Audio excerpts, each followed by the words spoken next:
Sir இப்போ விஜய் அவர்கள் வந்து அதிமுகவின் முகங்களை, அதாவது எம்ஜிஆர், ஜெயலலிதா, அண்ணா போன்றவர்களை வந்துட்டு முன்னிறுத்தி இப்போ 2026 தேர்தல் சந்திக்கிறாரு. உண்மையிலேயே அவருக்கு இந்த அணுகுமுறை வந்து கை கொடுக்குமா? அதிமுக விசுவாசிகள் வந்துட்டு இந்த எம்ஜிஆர், அண்ணான்ற பேருக்காக தாவேக்காக்கு வாக்களிப்பார்னு நினைக்கிறீங்களா? எப்படிங்க எம்ஜிஆருடைய விசுவாசிங்க எம்ஜிஆர் கட்சிக்கு வாக்களிப்பாங்களா, இல்லைன்னா நேற்று வந்த ஒரு நடிகருக்கு வாக்களிப்பாங்களா? எம்ஜிஆரும் அம்மாவும் வெறும் நடிகர்கள் மட்டும் இல்லை சார். உங்களுக்கு தெரியாத ஒன்றும் இல்லை, அவங்க வந்து வெறும் நடிகர்கள் மட்டும் இல்லை.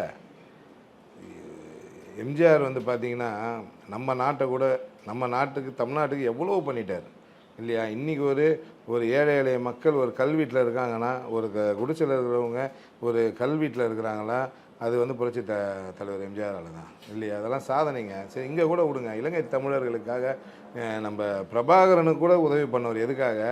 நம்ம நாட்டு தொப்புள் கொடி அங்கே சாவுது, அங்கே கஷ்டப்படுதுன்ட்டு அவர் பிரபாகரனே ஒரு பேட்டியில் கொடுத்துட்டு சொல்லியிருப்பார்.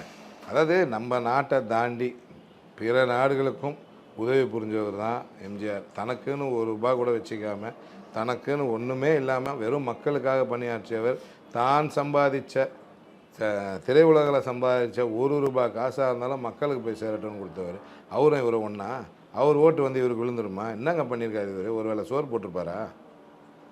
என்னங்க பண்ணார் விஜய் முதல்ல தொண்டம் போய் பார்க்க முடியுமா? எங்கள் புரட்சி தலைவர் எம்ஜிஆர் நடந்து வந்தார்னா கேள்விங்கெல்லாம் கட்டி பிடிச்சிக்கும். வயசான தாத்தா பாட்டில் நின்று கட்டி பிடிப்பாருங்க. கட்டி பிடிக்க சொல்லுங்கள். ஆனால் எம்ஜிஆரோட மாஸ் ஹீரோவா இவர்? நான் கேட்குறேன். எனக்கு இது மக்கள் தான், இந்த மாஸ் தான், நான் ஜெயிச்சிருவேன். என்ன ஜெயிச்சிருவேன் மாசில்? மாசுனா என்ன தெரியுமா? உயிரை கொடுப்பாங்க எங்கள் தலைவருக்காகவும் எங்கள் அம்மாக்காகவும்.